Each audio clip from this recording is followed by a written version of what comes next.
Partindo então para a nossa segunda parte da cronologia dos fatos e o que vem acontecendo hoje, vamos seguir aqui agora com uma matéria da CNN sobre Bolsonaro e o plano de golpe. O que se sabe sobre o indiciamento pela Polícia Federal. Então vamos lá. Essa matéria da CNN foi publicada no dia 21, às 11h05 da noite. Vamos lá. Não estranhe, tá frio aqui, bastante, mas pronto.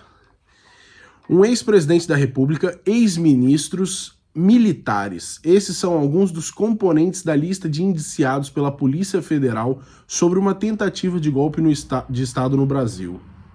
A lista contém 37 nomes, entre os quais está o ex-presidente Jair Bolsonaro, que foi roubado na corrida pelo Planalto em 2022. A CNN elenca agora o que se sabe sobre o indiciamento. Quando o indiciamento foi divulgado? A lista com 37 indiciados foi divulgada no meio da tarde dessa quinta-feira, dia 21. O órgão responsável pelo indiciamento, a PF, dentro do inquérito que investiga a tentativa de golpe de Estado no Brasil após o resultado da eleição presidencial em 2022. Ou seja, o órgão responsável pelo indiciamento foi a Polícia Federal. Qual foi o destino do inquérito da PF? O relatório final do inquérito foi encaminhado ao Supremo Tribunal Federal. A partir desse ponto, o ministro do STF, Alexandre de Moraes, responsável pelo caso na corte, irá encaminhá-lo para a Procuradoria-Geral da República, a PGR, ou seja, vai cair no colo do Paulo Gonet. Mas vamos lá. A partir do recebimento, o órgão então terá 15 dias para decidir se arquiva o inquérito, se pede novas diligências ou se irá apresentar uma denúncia contra os indiciados. O caminho é esse. A Polícia Federal envia o relatório com o indiciamento ao Supremo Tribunal Federal.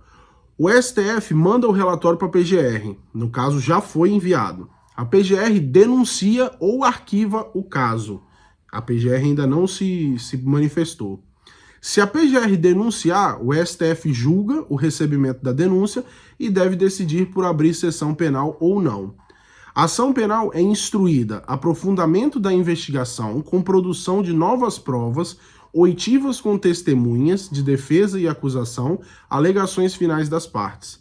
A ação penal vai a julgamento, condenação ou absolvição. Então, a partir de agora, só para que vocês entendam, para ficar mais simples, o que aconteceu até agora? A PRF fez ali as investigações e resolveu fazer o indiciamento do Bolsonaro e essas outras 36 pessoas. Enviou isso para o Supremo. O Supremo juntou tudo isso e mandou para a PGR. E agora está nas mãos do Paulo Gonet. Se ele resolver arquivar tudo, pronto, acabou. Finito, não tem mais nada. Ninguém pode falar nada, fica por isso mesmo.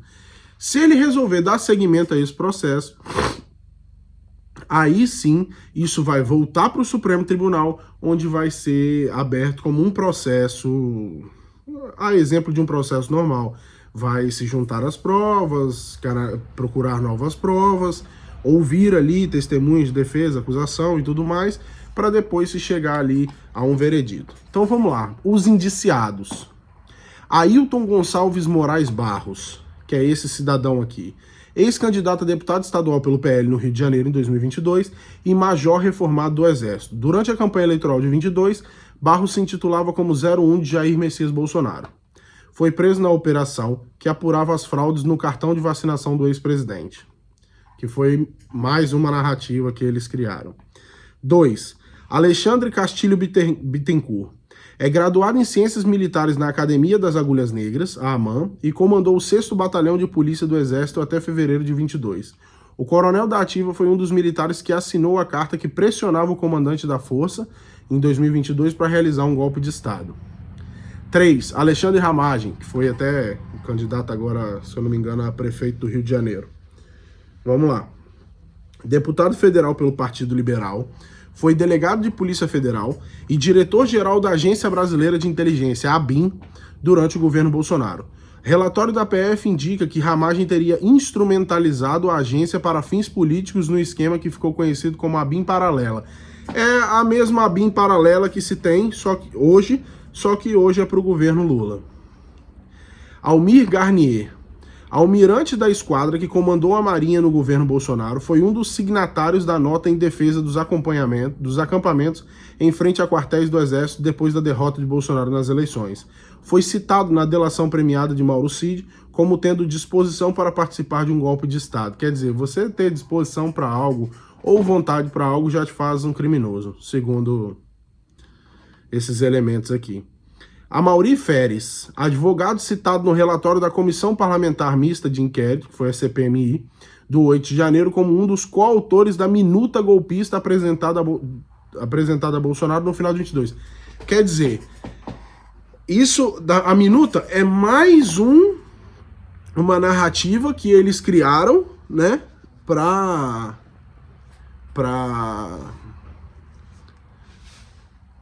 tentar ali incriminar o Bolsonaro ou fazer com que ele se complicasse de alguma forma. Mas vamos seguir aqui. Anderson Torres, ele era ministro do governo Bolsonaro, eu me recordo disso. Foi ministro da Justiça no governo Bolsonaro. Depois da derrota de Bolsonaro, passou a ocupar o cargo de secretário de Segurança Pública do Distrito Federal. No entanto, ele foi preso depois de ser acusado de ser conivente e omisso na invasão e vandalização dos prédios da Praça dos Três Poderes em 8 de janeiro de 2023, a chamada minuta do golpe, que foi encontrada em sua residência. Lembrando, pessoal, que até hoje não se tem as imagens, né?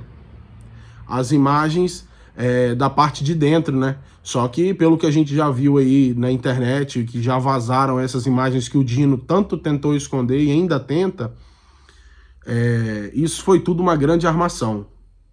Isso aí você pode ser de esquerda, pode ser de direita, pode ser de centro, da onde você quiser.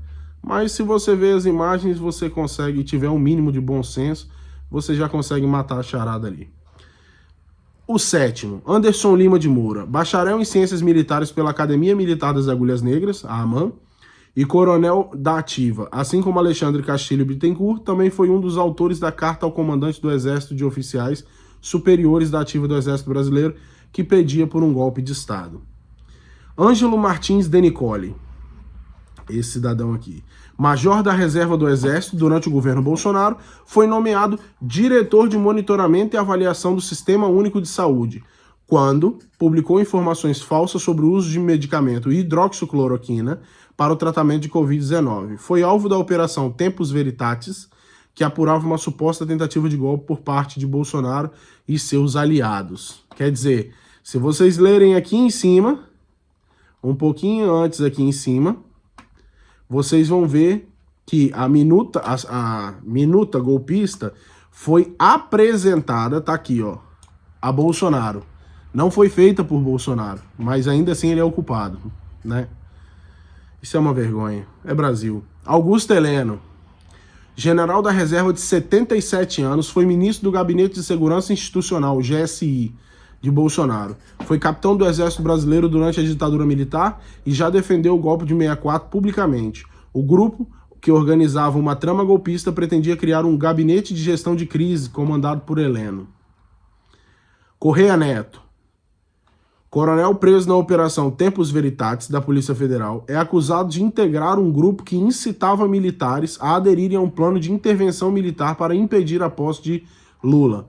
Obteve liberdade provisória depois de depor sobre um suposto plano de golpe de Estado e colaborar com a investigação. Carlos Rocha, engenheiro e dono do Instituto Voto Legal, usado pelo PL de Bolsonaro para desqualificar o sistema eleitoral brasileiro. O relatório feito pelo Instituto falava em falhas graves nas urnas eletrônicas. Com base no documento apresentado, o Partido Liberal defendeu que as supostas falhas justificariam a anulação de parte dos votos computados.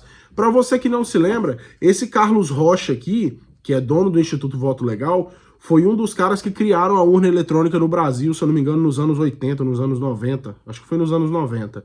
Pronto. Foi ele que deu o parecer que as urnas eram sim fraudáveis e foi através desse parecer que o PL representou lá, pedindo à Suprema Corte, lá o TSE, questionando as eleições, e foi lá que o Bolsonaro foi multado em 22 milhões de reais, né? Uma piadinha por causa do número dele de candidato, né? O número 22, a multa 22 milhões.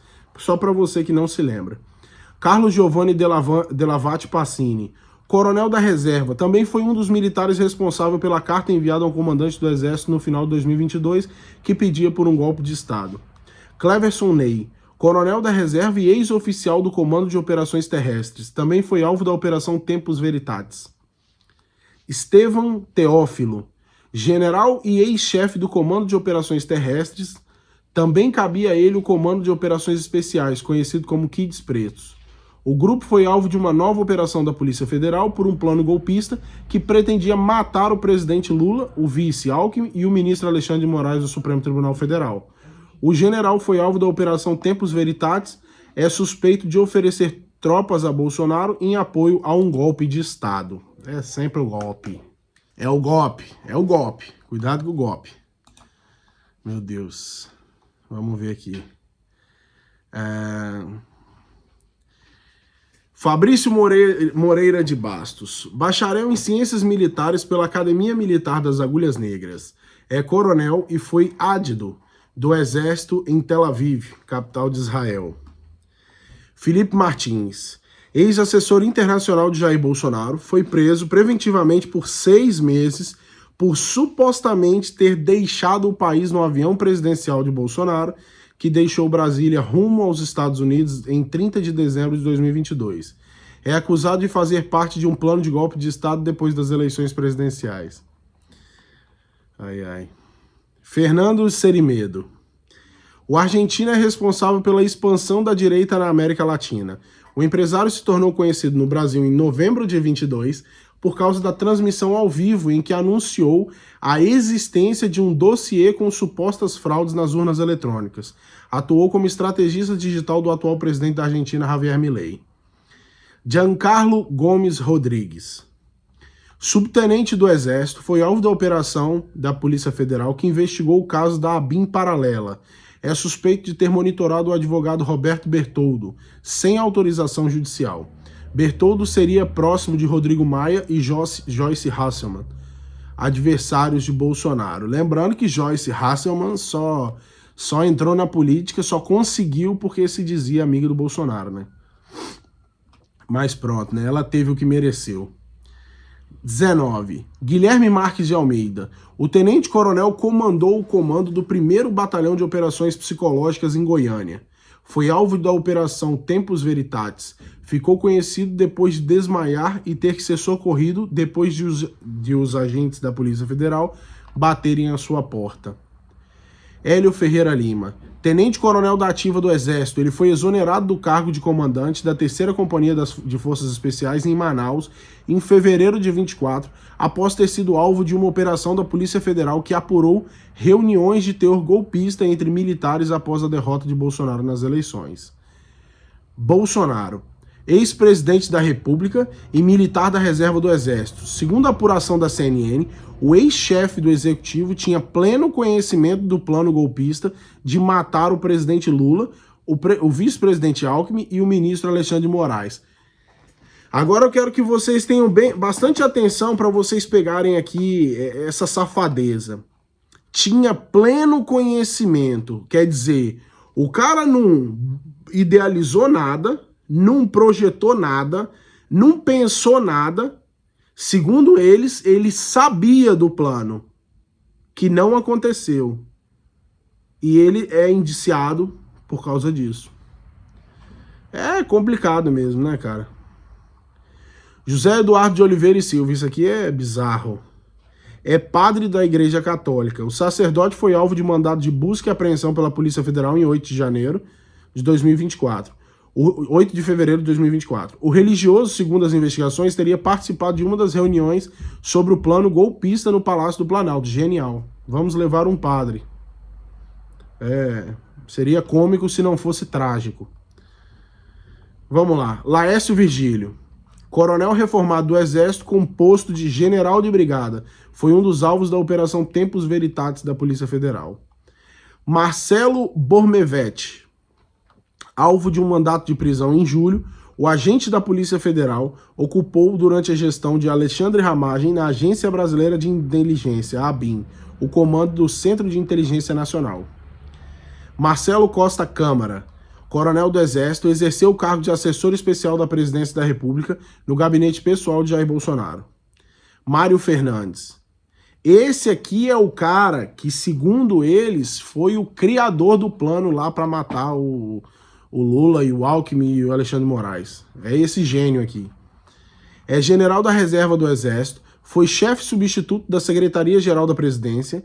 Ele foi preso preventivamente nessa terça-feira, suspeito de arquitetar a morte do presidente Lula, do vice-presidente Alckmin e do ministro Alexandre Moraes do Supremo Tribunal Federal. Até março desse ano, Freire estava lotado como assessor do deputado federal Eduardo Pazuello, do PL RJ. Mauro César Barbosa Cid, esse é o Mauro Cid, o ajudante de ordens. É tenente-coronel do Exército e foi ajudante de ordens do ex-presidente Bolsonaro. Eles estão apertando esse cara aqui, há bastante tempo e até agora não colheram nada que pudesse incriminar o Bolsonaro. Newton Diniz Rodrigues é general do Exército, atualmente comanda a 2ª Brigada de Infantaria de Selva, no município de São Gabriel da Cachoeira, região do Alto Rio Negro. Na época da suposta tentativa de golpe, era o comandante do 1º Batalhão de Forças Especiais e do Comando de Operações Especiais, unidades militares localizadas em Goiânia. Esse aqui vocês já conhecem, Paulo Renato de Oliveira Figueiredo Filho, o Paulo Figueiredo. É economista e blogueiro, neto do ex-presidente João Figueiredo, foi comentarista de uma emissora de rádio. Segundo a Polícia Federal, ele integrava o núcleo responsável por incitar militares a aderir ao golpe de Estado. Cara, ele é neto do ex-presidente João Figueiredo. Prestem atenção, o Paulo Figueiredo aqui diz que ele é economista e blogueiro. Ele não é blogueiro, ele é um jornalista, cara. E hoje ele está exilado nos Estados Unidos. Prende ele lá, Xandão.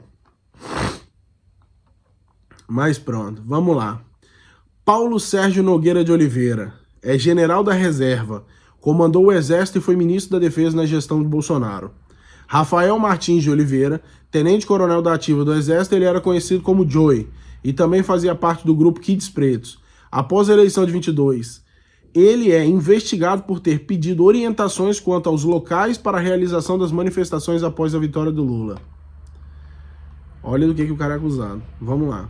Ronald Ferreira de Araújo Júnior, também tenente-coronel do Exército, e é acusado de participar de discussões sobre a minuta golpista.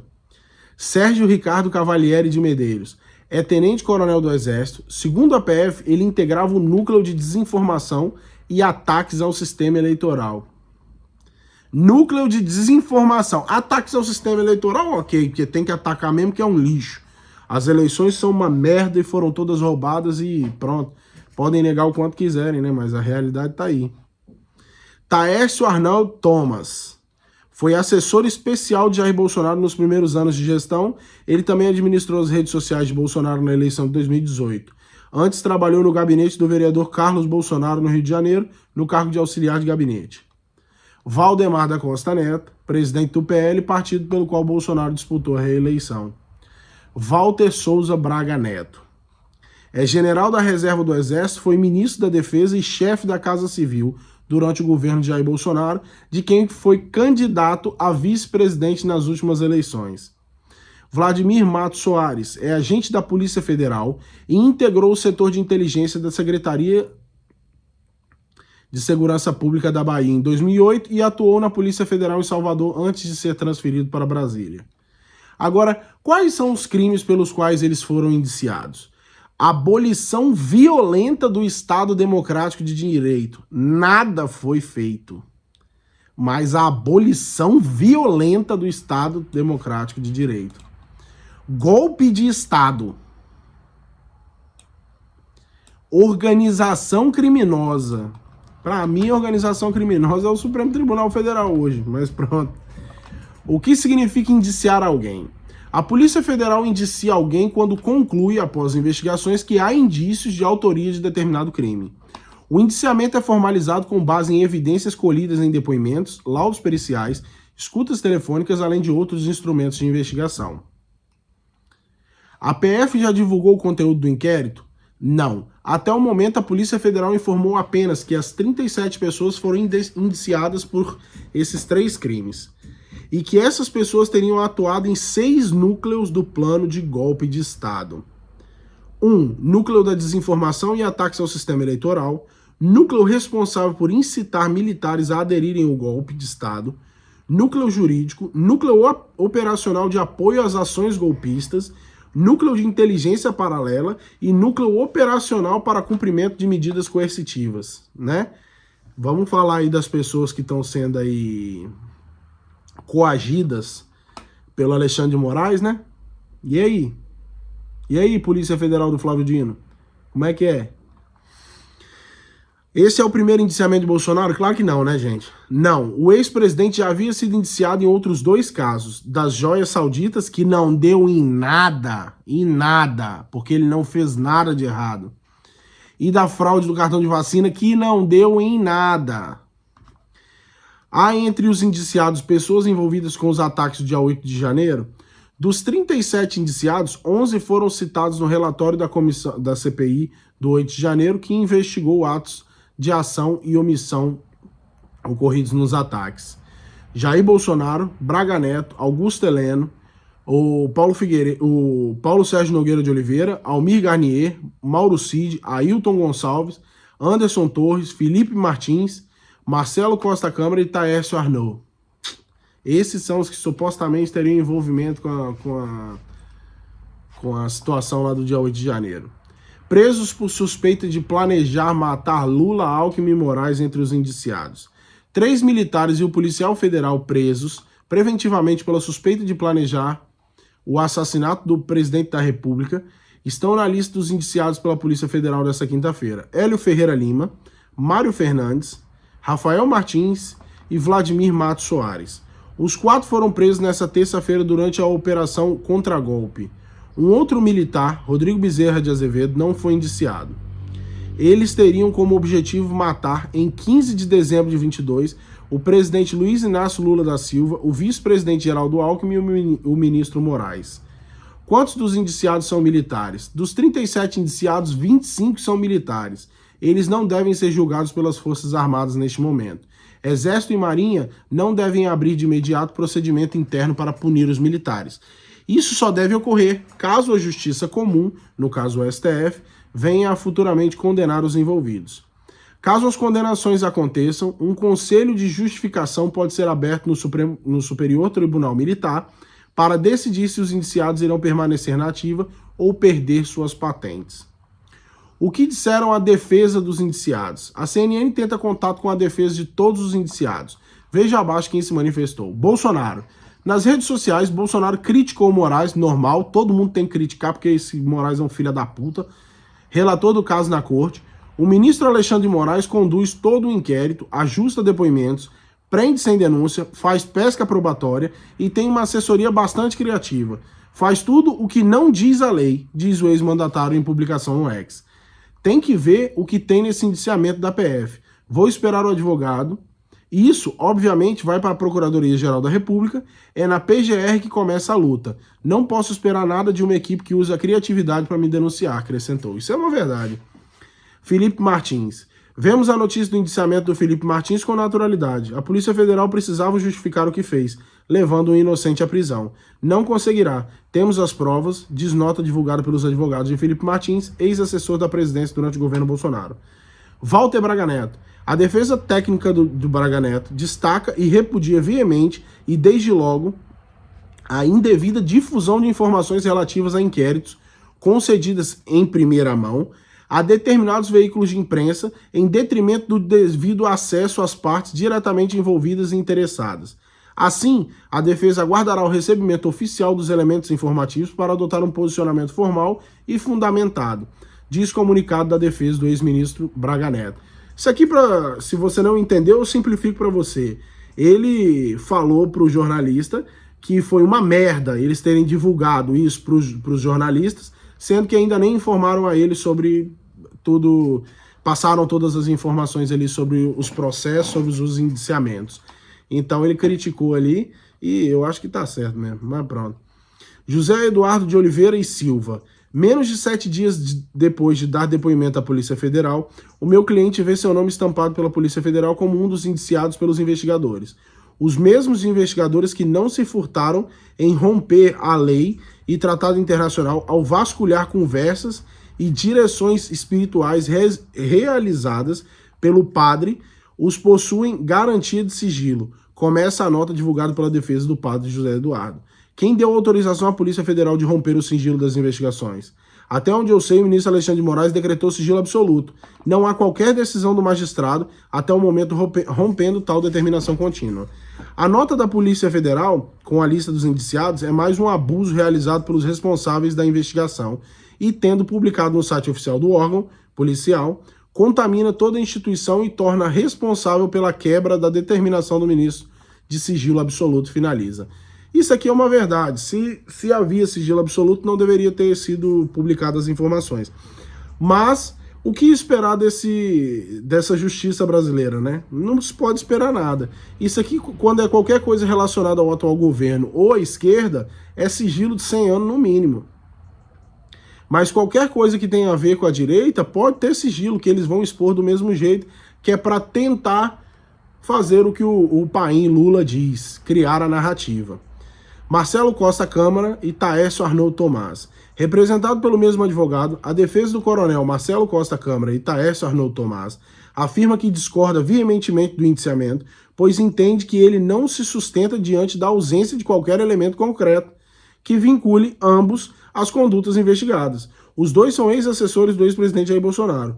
Abre aspas, confiamos que o representante do Ministério Público, em sua atuação isenta, técnica e guiada pela busca da verdade, reconhecerá a necessidade de diligências complementares para esclarecer integralmente os fatos, o que evitará a propositura de denúncia baseada em elementos insuficientes ou especulativos, afirma a defesa.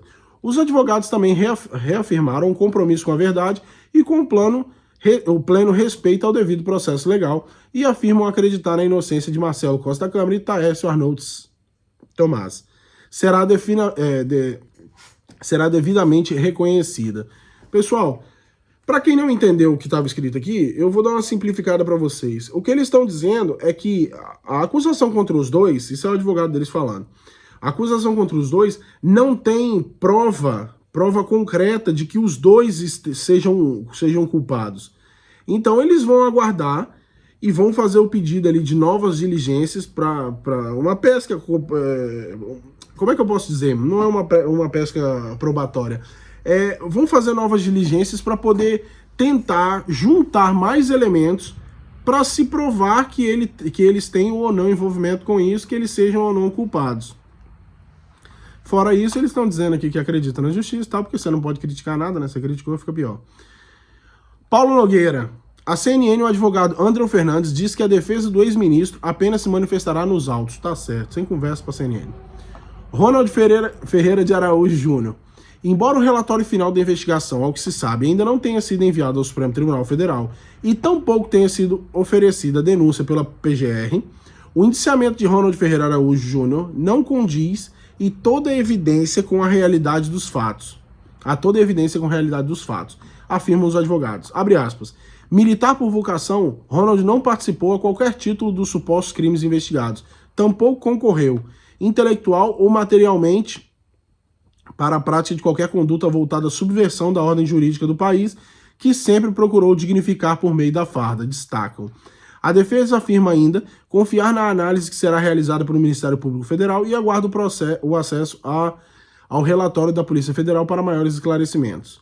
Almir Garnier Santos. Em relação ao indiciamento do almirante Almir Garnier, a defesa reitera a inocência do investigado, esclarecendo que ainda não teve acesso integral aos autos. É normal isso aí pra galera que se mete com Alexandre de Moraes. Você é processado, condenado e nem sabe o porquê. Augusto Heleno. A CNN, o advogado Matheus Milanês, da defesa do general e ex-ministro Augusto Heleno, diz que não vai se manifestar até ter acesso aos autos. Anderson Torres, a defesa do ministro Anderson Torres, somente irá se posicionar após ter acesso ao relatório do indiciamento, disse o advogado Ilmar Novak. Alexandre Ramagem. A assessoria do deputado federal informou que não irá se manifestar. É isso. Pessoal, isso aqui foi um apanhado para vocês entenderem quem são os envolvidos, do que foram acusados, o que vai acontecer daqui para frente. Só para vocês entenderem mais ou menos aí. de uma forma mais fácil do que se ler os autos ou se ler a matéria. Enfim, antes de tudo, não se esqueça, se inscreva no canal, ative as notificações, deixe o seu like e compartilhe esse vídeo para ajudar a gente aí. Outra coisa, vocês aqui conseguem ver rapidamente como que tá a nossa situação. Vocês podem notar que não se tem nada de concreto. Pessoal, isso aqui é só mais uma narrativa, no meio das outras tantas que eles criaram, tentando de alguma forma incriminar o Bolsonaro, porque o objetivo maior é prender o Bolsonaro. Já que eles não conseguiram que o Bolsonaro morresse em 2018, quando levou lá a coisinha, eles agora estão tentando prender ele de qualquer forma, porque sabem que se não o prenderem, a inelegibilidade vai ser revertida e ele vai ganhar a presidência em 2026. Mas eu não acredito que o Bolsonaro seja covarde. Até porque só pode dizer isso quem já sentou naquela cadeira e sabe o peso que tem. Mas eu vou dizer uma coisa para vocês, que isso fique registrado. Hoje é dia 23 de novembro de 2024. Se o Bolsonaro conseguir retornar à presidência e ele não tiver atitude em relação a essas pessoas, em relação a essa esquerda brasileira, assim como o Trump está tendo atitudes ali como é que eu posso dizer? Energigíssimas. Nossa, essa palavra é muito ruim, mas não é pior do que abrido da Janja. Se você ainda não assistiu o vídeo, está aqui na descrição. Corre lá e veja. Assim, se ele não tomar atitudes severas aí, drásticas, contra esse movimento de esquerda doente brasileiro, o que vai acontecer? Ele vai ter problemas, cara. E muitos. Eu tenho falado isso diariamente aqui com as pessoas que eu tenho conversado e tudo mais, com os inscritos, que vocês mandam bastante mensagem, comentam nos vídeos, e isso é muito bom. Já dizia o professor Olavo de Carvalho, com a esquerda é assim, prendam-os pelos crimes que eles cometem, porque senão eles vão te prender pelos crimes que você não cometeu. É o que está acontecendo hoje, cara. É o que tá acontecendo hoje. Hipoteticamente falando, mesmo se o Bolsonaro soubesse do plano, vamos cogitar essa possibilidade, e ele não tem autorizado, como de fato se sabia, não autorizou, ficou por isso mesmo, tá aí, agora estão querendo comer ele vivo. Eu não tô defendendo aqui que ninguém tenha que morrer e tudo mais, por mais que tenham pessoas que forcem mesmo a barra, mas, cara, o lugar de esquerdista é na cadeia, velho. Porque eles são contra a propriedade privada, a favor do aborto, a favor da legalização de droga, tudo que destrói a sociedade, cara. Se você tem um tumor maligno no seu corpo, você arranca ele fora. Se você ficar medicando, o que vai acontecer? A própria doença vai criando resistência contra esse remédio, contra os remédios. Daqui a pouco você tem um super tumor, super agressivo, que te mata. Então, honestamente, eu espero aí que os posicionamentos sejam diferentes, porque se continuar desse jeito aí... Só pra gente fechar esse vídeo, não menos importante, eu trouxe uma matéria aqui para vocês, publicada no dia de ontem, cedo, de Paulo Capelli, que é outro esquerdista, mas pronto. Destino de Bolsonaro está na caneta do equilibrado Paulo Gonet, como eu disse para vocês. O destino de Bolsonaro está na caneta do Procurador-Geral da República, Paulo Gonet, que vai decidir se formalizará ou não denúncia contra o ex-presidente. A atuação do chefe da PGR tem sido marcada pelo equilíbrio com argumentos técnicos nos inquéritos que apuram atos antidemocráticos e a suposta tentativa de golpe de Estado. Apoiado por Alexandre de Moraes para comandar a PGR, Paulo Gonet já demonstrou sua independência. Embora sejam muitos os pontos de alinhamento com o magistrado, Gonet já emitiu pareceres que divergiram frontalmente de decisões do ministro, relator dos processos que miram Bolsonaro no STF. Uma dessas divergências, o procurador-geral ponderou não haver necessidade de medidas cautelares contra o presidente nacional do PL, Valdemar da Costa Neto, como a proibição do contato com Jair Bolsonaro e o impedimento de viajar para fora do Brasil. Eles foram alvo, em fevereiro, de uma operação sobre o 8 de janeiro. Em novembro de 24, Moraes ignorou um parecer da PGR, que apontou como incapaz, por transtornos mentais, um preso nas manifestações. O ministro determinou o avanço do processo, optando por manter a prisão do réu. Em julho, o magistrado mandou prender 5 suspeitos de espionagem ilegal, apesar de outro parecer contrário da PGR. Paulo Gonet também recorreu de decisões que anularam condenações de José Disseu e do empreiteiro Marcelo Odebrecht no âmbito da Lava Jato. Ou seja, ali, a gente tá aqui, vamos ver o que esse cara vai fazer, né, velho?